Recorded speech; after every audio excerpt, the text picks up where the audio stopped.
Ok, pessoal, estamos de volta aqui com a nossa programação do primeiro Congresso Norte-Nordeste Multidisciplinar sobre o Câncer. E agora aqui com a presença do fisioterapeuta Heber Rolim Meirelles, ele que tem formação em osteopatia, pilates, uroginecologia, também é professor de saúde pública, gerontologia e supervisor de estágio. Ele vai proferir aqui a palestra intitulada Atuação da Fisioterapia na pós-prostatectomia radical. Dr. Heber, fique muito à vontade e muito obrigado. Muito obrigado. Quero saudar a todos os ouvintes dessa forma online, que inclusive está sendo provavelmente o primeiro congresso online no Brasil, que dirá no mundo talvez. É um prazer estar aqui com vocês. E como foi anunciado no tema, que nós falaremos sobre a atuação da fisioterapia no pós-operatório da prostatectomia radical. Isso significa que os ouvintes, para que entendam melhor, necessitam ter um conhecimento prévio do que seria o câncer de próstata. Eu falarei alguns pontos importantes relativos ao assunto, mas vou me deter mais à atuação da fisioterapia em si. E destacarei também nessa palestra um dos recursos no tratamento que, teoricamente, ainda está sendo pouco utilizado na própria fisioterapia, que é a eletroestimulação perineal, certo?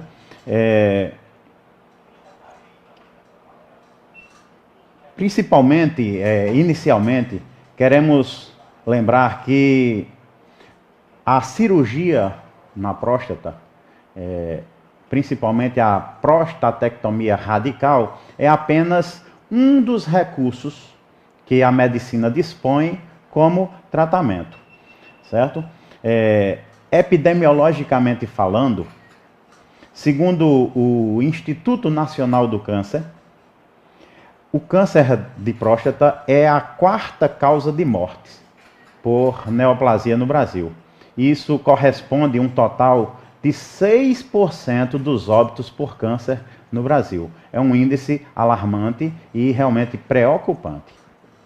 Assim, como também em outros cânceres, a idade é um marcador de risco importante, uma vez que tanto a incidência como a mortalidade aumentam exponencialmente a partir dos 50 anos de idade. Então aí nos vem à mente o porquê de a recomendação do Ministério da Saúde para que os que têm história de câncer de próstata na família, no caso em pai ou irmão, que desenvolveram câncer antes dos 60 anos de idade, que eles já comecem a examiná-la a partir dos 45 anos de idade. E nas famílias sem precedentes de casos, que se comece aos 50 anos de idade, conforme preconiza o Ministério da Saúde. Para entendermos melhor a atuação da fisioterapia, nós precisamos fazer uma breve revisão anatômica, onde lembraremos que a musculatura do assoalho pélvico, ela é constituída por agrupamentos musculares identificados de duas formas: diafragma pélvico e diafragma urogenital. Nós lembramos que tanto homens como mulheres, eles têm a mesma musculatura perineal, ou seja, o do assoalho pélvico, em que a única diferença entre homem e mulher é a forma anatômica, em que no homem não há abertura vaginal, é claro, mas os mesmos músculos estão presentes em ambos os sexos. O diafragma pélvico, ele consiste dos músculos levantadores do ânus e coccígeos, e das suas respectivas fáscias que cobrem a face superior e inferior. Já o diafragma urogenital consiste dos músculos isquio cavernoso, bulbo esponjoso, transverso superficial e transverso profundo do períneo, conforme Stephenson e Okno, 2004.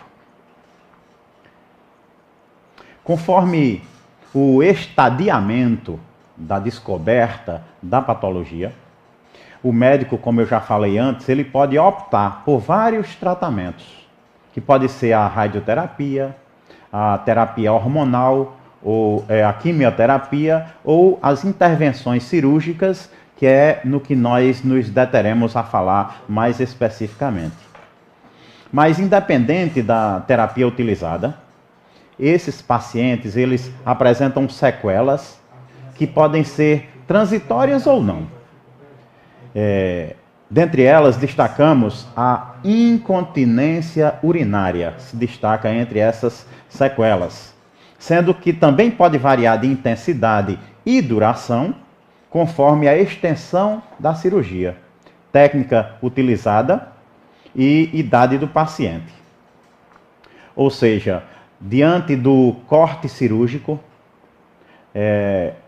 ao fazer a retirada da próstata, o médico, o cirurgião, ele secciona também alguns ramos do nervo pudendo, que participam no controle muscular do assoalho pélvico. E aí, dependendo da extensão dessa incisão, que pode ser maior ou menor, e aí é o que vai definir se o paciente vai ter maiores sequelas ou menores sequelas. Isso leva a uma incidência de uma magnitude importante. De 5 a 60% dos pacientes que realizam prostatectomia radical apresentam algum grau de anormalidade funcional. Bem, como falamos, o principal fator, além do déficit de ereção, que também é um segundo fator que acontece geralmente nesses pacientes pós-prostatectomizados, a incontinência urinária, ela é definida pela Sociedade Internacional de Continência como a queixa de qualquer perda urinária involuntária, conforme Abrams et al., 2002. Portanto, a incontinência urinária é um sintoma de disfunções vesicais, disfunções esfincterianas ou até mesmo as duas situações no mesmo paciente. No caso de disfunção vesical, significa que a bexiga está incapaz de armazenar urina em baixas pressões ou de gerar contração involuntária. Então, no caso de disfunção esfincteriana, significa que os esfíncteres interno e externo da uretra não estão suportando os aumentos da pressão abdominal, que acontecem normalmente durante um espirro, tosse, sorriso, atividade física, que dessa forma é classificada como incontinência urinária de esforço. A pessoa, ao sorrir, ao subir uma escada, ao se abaixar para pegar algum objeto, perde um pouco de urina sem querer. Certo? Essa síndrome acontece, como já foi dito, dentro daquela média dos 5 aos 60%, na média central de 30% dos pacientes, devido ao corte cirúrgico, como já falei, que seccionou lá o nervo pudendo, e em média 30% dos pacientes apresentam incontinência urinária pós-prostatectomia radical. Isso atinge também o lado psicológico, o lado social desse indivíduo, o que é muito importante, a atuação da multidisciplinar no cuidado desse paciente. Quanto aos índices que apontam a prevalência e incidência da incontinência urinária, esses dependem muito, variam muito por conta da população estudada, como já falamos, com respeito à idade, ao sexo também, em outros casos, em condições físicas e mentais, interferem muito também na prevalência, além da definição adotada e das condições de saúde geral da população estudada, conforme Diócono 2004. Mas, para entendermos ainda um pouco mais sobre o assunto, vamos também fazer um breve resumo da atuação fisiológica da micção.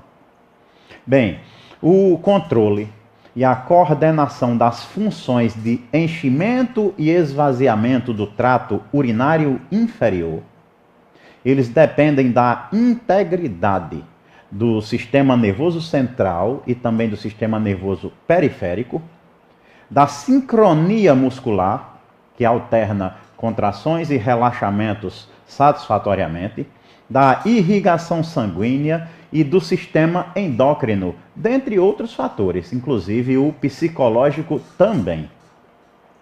Também dependem dos sistemas medulares, dos centros medulares, do simpático e parasimpático, que estão situados nos segmentos T10 a L2 e S2 a S4, respectivamente. Ou seja, também do arco reflexo, que funciona a nível medular, na região lombar e sacral.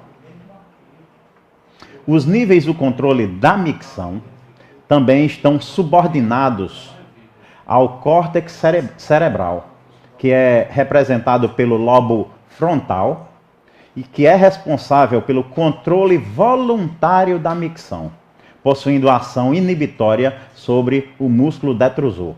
Por exemplo, naquele instante em que o cidadão quer cortar o jato urinário por vontade própria, ele está usando o controle do córtex cerebral.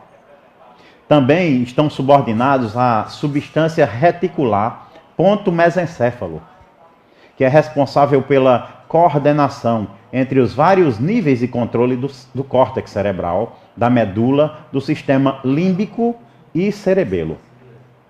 Também está subordinado aos níveis dos núcleos da base, que tem influência no processo de esvaziamento vesical, onde é ativado o músculo detrusor da bexiga.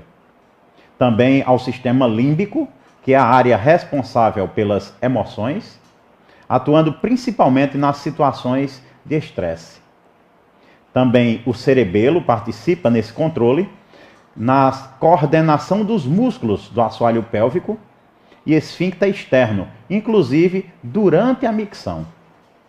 E por fim, também está subordinado ao centro sacral da micção, conforme já falei, na parte periférica, na coluna vertebral, na lombar e sacro, que constitui o arco reflexo simples entre o detrusor, o músculo detrusor, e o sistema esfincteriano, segundo Girão, Bertolini e Castro, 2009.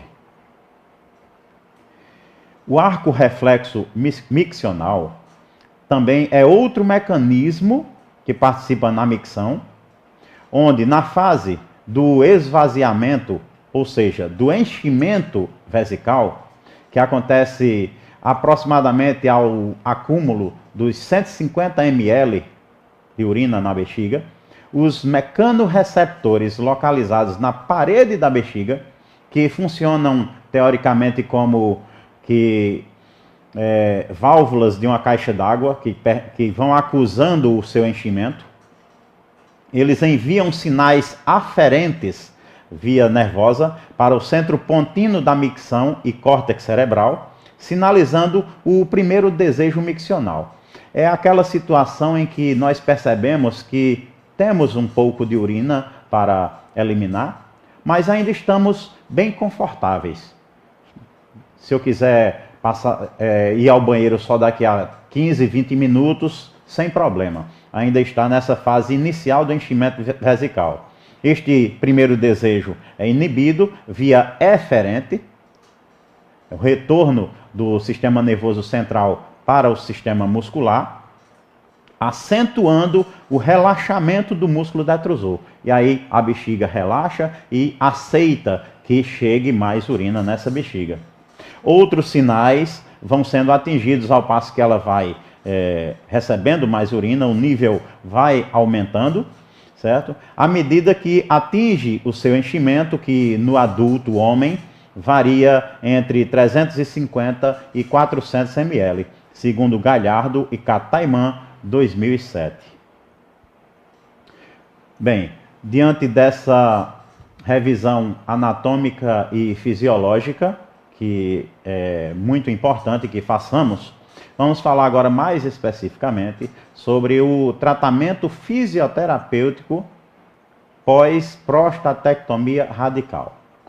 Bem, o tratamento conservador oferecido pela fisioterapia, ela é utilizada nas disfunções em geral do assoalho pélvico, que constituem-se em qualquer recurso que não envolva intervenção cirúrgica ou medicamentosa. Ou seja, a fisioterapia uroginecológica, ela atua não só na incontinência urinária, mas nas distopias e todas as outras disfunções do assoalho pélvico. Isso inclui recursos físicos, terapia comportamental, diário miccional, a eletroterapia, a cinesioterapia, além de vários dispositivos, também como cones, sondas vaginais, no caso do tratamento C em mulher, que não é o caso que nós estamos falando, mas sondas anais, aí sim, são usadas no tratamento, no estímulo a essa musculatura que está com déficit funcional. Por exemplo, na terapia comportamental, como falamos, o paciente ele é conscientizado sobre o funcionamento normal da bexiga. Ele é informado, o leigo é informado que num período de 24 horas é normal que nós eliminemos urina até 8 vezes, em média 8 vezes em 24 horas. Além disso, já passa a ser patológico e deve ser investigado. Também esse paciente no cuidado comportamental, ele é orientado a seguir as orientações multidisciplinares de nutricionistas, psicólogos, médicos, enfim, de toda a equipe que se dispõe a ajudá-lo, certo? Para que haja um tratamento bem conduzido e eficaz. Esse paciente também, ele é solicitado que preencha, por 3 dias consecutivos, um diário miccional, como falamos também. Onde nesse diário, esse paciente ele vai anotar as quantidades em ml de todos os líquidos que ele venha a ingerir. Café, água, suco, leite, enfim. Todo líquido ele deve medir e anotar o horário que ingeriu aquele líquido. E da mesma forma, ele vai medir toda a eliminação de urina e anotar o horário que aconteceu durante 3 dias consecutivos. Esse diário miccional ele serve de parâmetro para uma reavaliação após 10 sessões de tratamento. Então é muito importante que o paciente seja conscientizado da importância dessas anotações. E ele anota também se houve alguma perca involuntária entre as micções. Se houve perca mais ou menos em quantidade de gotas, se foi semelhante a colher ou até mesmo quantidades semelhantes a copo. Então, isso também é importante que o terapeuta acompanhe, que tenha esse critério de avaliação que ele vai ajustar as condutas do que ele vem fazendo, do que ele vem proporcionando a esse paciente de acordo com as respostas adquiridas.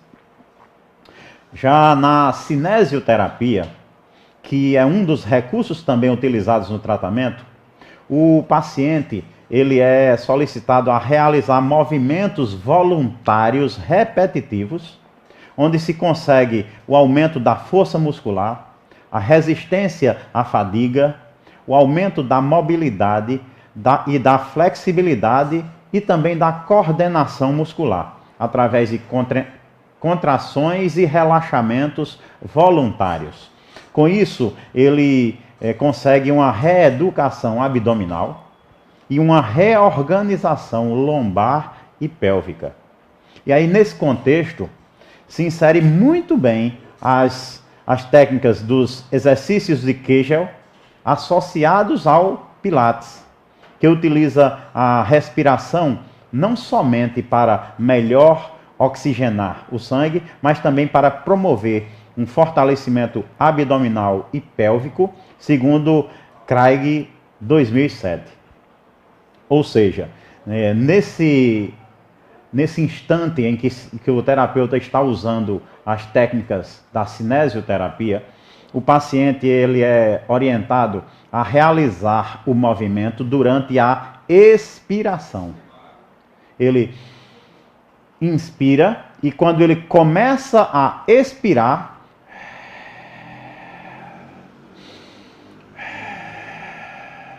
ele só realiza movimentos durante a expiração. Isso faz com que inconscientemente fique implantado no seu subconsciente que ele realizando movimentos sem que haja compressão abdominal, ele vai conseguir melhorar o controle urinário. Ele não vai expelir urina sem querer por conta de uma pressão abdominal retida, o que se faz erroneamente quando inspiramos, seguramos o ar para pegar um peso. E aí você está com a pressão retida. E aí influencia na expulsão da urina. Então, eles são ensinados principalmente a isso, associados ao fortalecimento muscular. No entanto, na maioria dos casos, o paciente ele é incapaz de realizar essa cinesioterapia que falamos corretamente e, portanto, ele necessita de um recurso prévio que é relativamente pouco utilizado ainda pelos fisioterapeutas, que é a eletroterapia perineal com biofeedback, que é o que daremos mais ênfase daqui para frente. Bem, a eletroestimulação, com sua devida comprovação científica, ela pode ser contínua ou intermitente. Na forma contínua, a emissão do pulso elétrico é feita sem intervalos. Já na intermitente ou alternada, a emissão é feita com períodos alternados, permitindo um descanso muscular e também a hipertrofia e o fortalecimento muscular. A intensidade da frequência da corrente nos equipamentos, ela é medida em miliampere. Já o tempo de duração da corrente, a duração de pulso, é padronizado em microsegundos e a frequência é expressa em hertz e revela o número de pulsos na unidade de tempo, conforme Guttmann, 1980.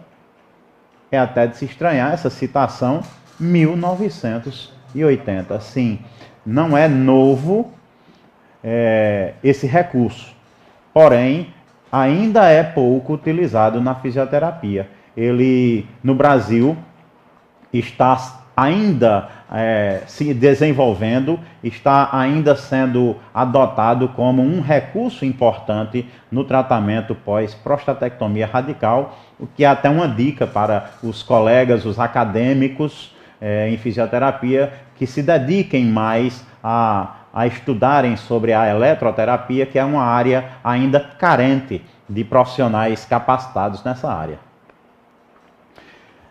Falando ainda tecnicamente sobre a eletroestimulação, ela pode ser simétrica ou assimétrica, certo? Quando ela é simétrica, significa que duas fases apresentam magnitude e duração iguais. No caso de correntes bifásicas, tem balanço elétrico iguais e pulso equilibrado. Nesse caso, as energias positivas e negativas, elas são anuladas uma pela outra. Na assimétrica, cada fase de pulso apresenta forma diferente e deve ser considerada separadamente. O que é que pode acontecer? Se as cargas de ambas as áreas forem iguais, o pulso está equilibrado. Caso contrário, está desequilibrado. E qual é o perigo de estar desequilibrado? As fases de um pulso simétrico e assimétrico equilibrado fazem os efeitos fisiológicos do fluxo de corrente positiva e negativa anularem-se. Já os pulsos assimétricos desequilibrados podem provocar alterações fisiológicas residuais, dependendo da polaridade livre remanescente. Ou seja, dessa forma, este tipo de corrente desequilibrada, se não tivermos o cuidado de controlar isso, de ajustarmos o nosso equipamento corretamente, essa corrente ela pode gerar queimaduras teciduais e não deve ser usada, portanto, em ginecologia e obstetrícia. A eletroestimulação ela consegue promover contrações fisiologicamente induzidas. Portanto, as fibras musculares de diâmetro pequeno e de contração lenta são as primeiras a serem recrutadas. As contrações e o recrutamento atuam de forma sincrônica para reduzir a fadiga muscular. Sempre há um intervalo entre as contrações, um intervalo de descanso, que são determinadas em segundos na hora que o terapeuta está programando o equipamento. E os órgãos tendinosos de Golgi evitam que os músculos gerem força excessiva, também protegendo fisiologicamente. Mas o que significa esse termo biofeedback? Bem, significa a interação entre paciente, aparelho e terapeuta. E tem o objetivo de ensinar ao paciente a controlar as respostas fisiológicas da bexiga e dos esfíncteres, que mediam a continência urinária e também fecal.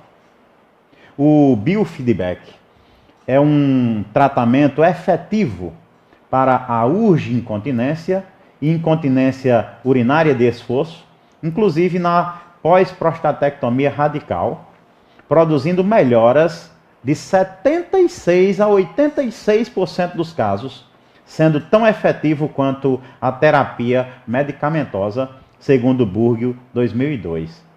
Ou seja, esse tratamento consegue reverter também a urge-incontinência. O que é isso?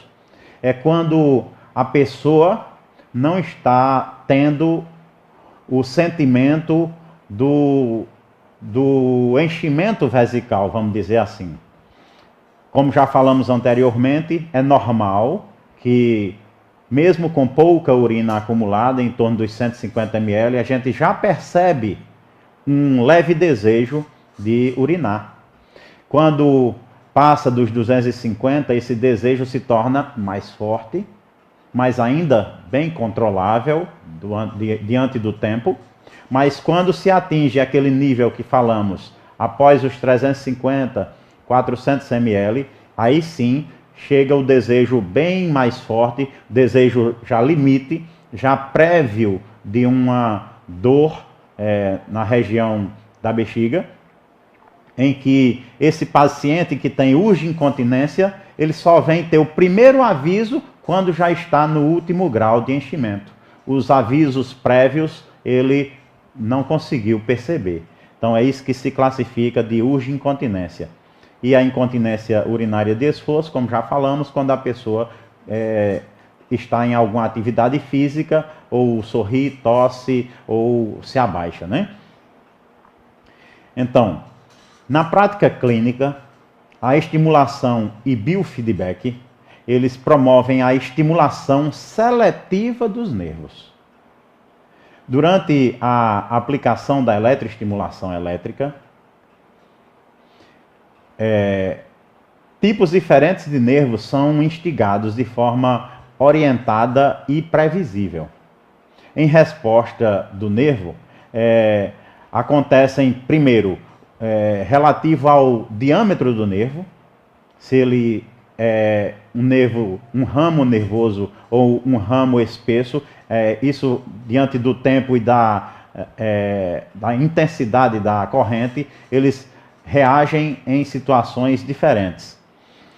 Também tem que se levar em consideração a profundidade do nervo em relação ao eletrodo que estamos trabalhando e a duração de pulso, que é o tempo que a corrente está atuando. Durante a eletroestimulação, em primeiro lugar são estimulados nervos sensoriais, depois nervos motores e em seguida as fibras dolorosas.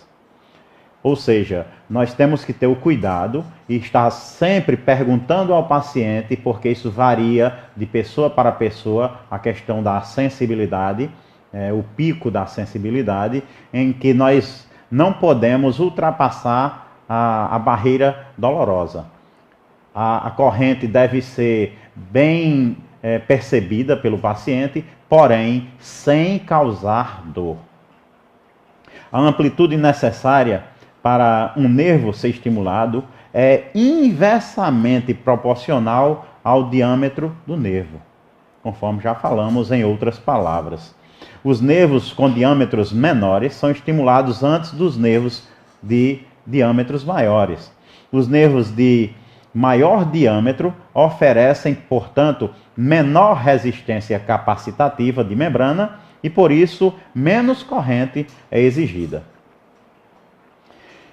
Na eletroestimulação, portanto, a frequência da corrente, que é fornecida nos equipamentos em Hertz, ela afeta a qualidade da contração muscular. A intensidade do estímulo também é importante para ultrapassar a barreira sensitiva e atingir o estímulo motor eficientemente.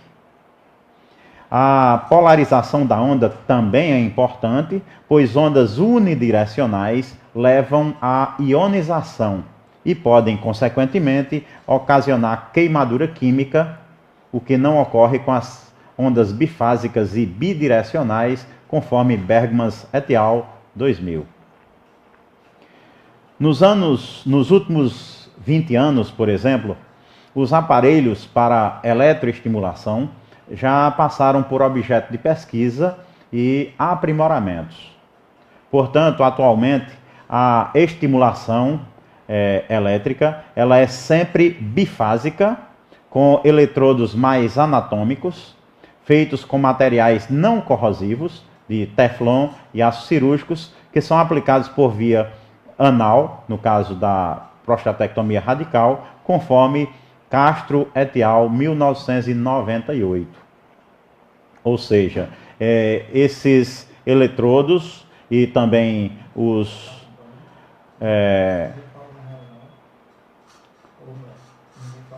cones, todos os materiais utilizados, que são feitos de teflon e aços cirúrgicos, eles podem passar por asepsia, inclusive em estufas, que é o que se indica. E também esses materiais, todos esses artifícios, esses materiais, enfim, eles são de uso exclusivo e individual. E mesmo assim, entre uma sessão e outra, passam por uma asepsia e, posteriormente, por esterilização. Portanto, a fisioterapia uroginecológica também desempenha um papel importante no pós-operatório do câncer de próstata, que é o tema central deste congresso. Assim como os outros recursos associados, auxiliando na recuperação da força, da sensibilidade da musculatura do assoalho pélvico e contribuindo com os cuidados e tratamentos multiprofissionais que visam tão somente a manutenção da vida e a qualidade de vida do paciente.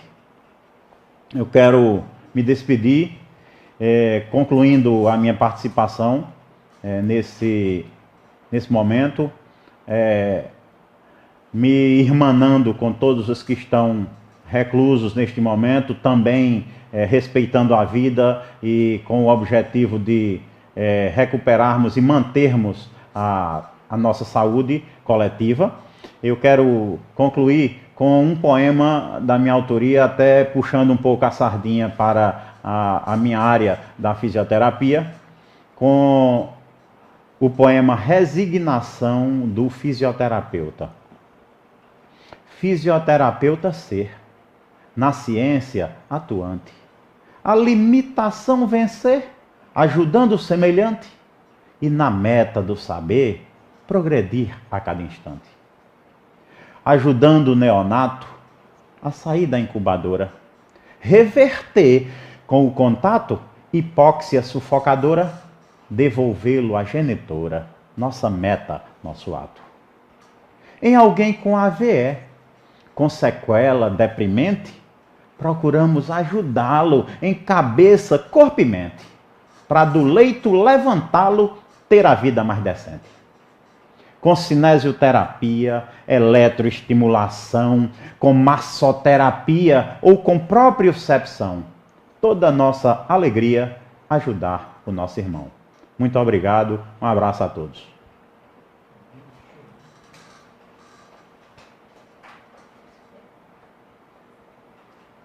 Ok, Heber. Muito boa a sua conferência e a gente agradece muito a explanação, muito esclarecedor mesmo. Tenho certeza que agora, nesse momento, tem muito estudante com uma nova perspectiva, principalmente de fisioterapia, né?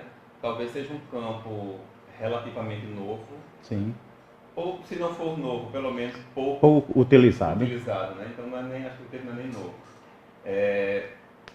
Acredito também, até na própria formação, né, do fisioterapeuta, não se fala muito sobre na questão uroginecológica e a gente sente necessidade. Assim, eu acredito que muitos pacientes eles não acham fácil um profissional com essa formação, né? E muitos médicos, urologistas, também não acham fácil um fisioterapeuta para fazer parcerias que trabalhem nesta área. E é de fundamental importância, né? Então, as dúvidas, obviamente, elas são bastante, né? Mas aí, vou selecionar aqui algumas perguntas. E aí, talvez, deve ser a pergunta de alguém que queira, né, fazer a formação. Se existe programas de formação com frequência nessa área para acadêmicos ou para recém-formados em fisioterapia, ou até mesmo para fisioterapeuta mais antigo, mas se existem programas de formação, onde encontrá-los, ou se é uma pós-graduação ou apenas um curso de formação?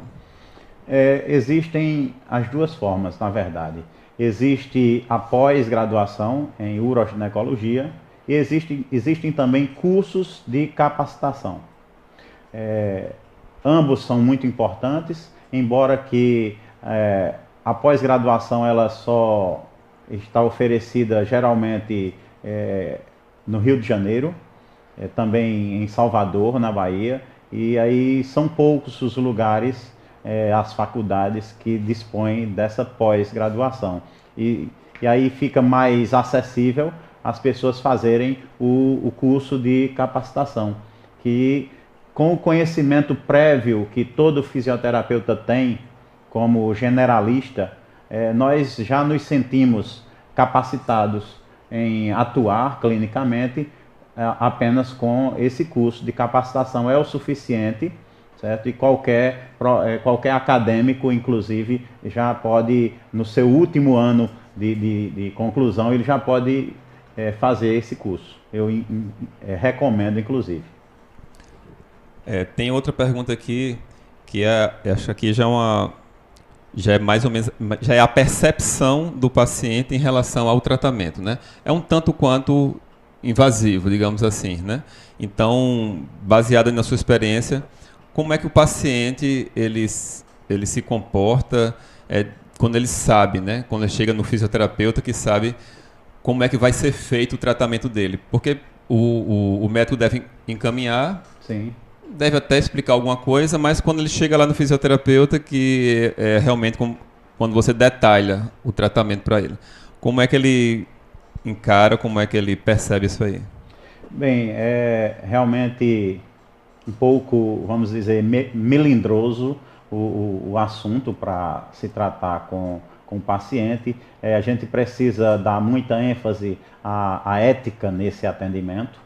E na primeira consulta, por exemplo, o paciente ele é conscientizado do tratamento que ainda vai começar a realizar a partir da segunda sessão.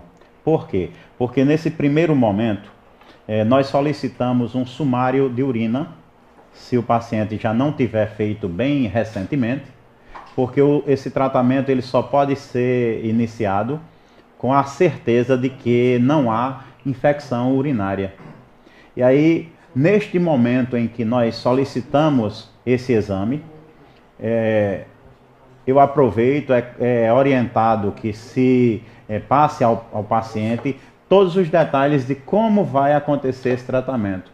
É o momento de se destacar a fisiopatologia do assunto, de conscientizá-lo da musculatura que ele está com déficit e que precisa de ser reativada, certo? Pode-se usar até alguns slides de demonstração anatômica para que o paciente tenha a certeza de que está em boas mãos, que você, terapeuta, passe confiança para esse paciente e é mais ou menos como que fosse um atendimento ginecológico. Tem que ter todo aquele preparo, toda aquela ética. O terapeuta necessita ter companhia de um assistente para que passe confiança para esse paciente.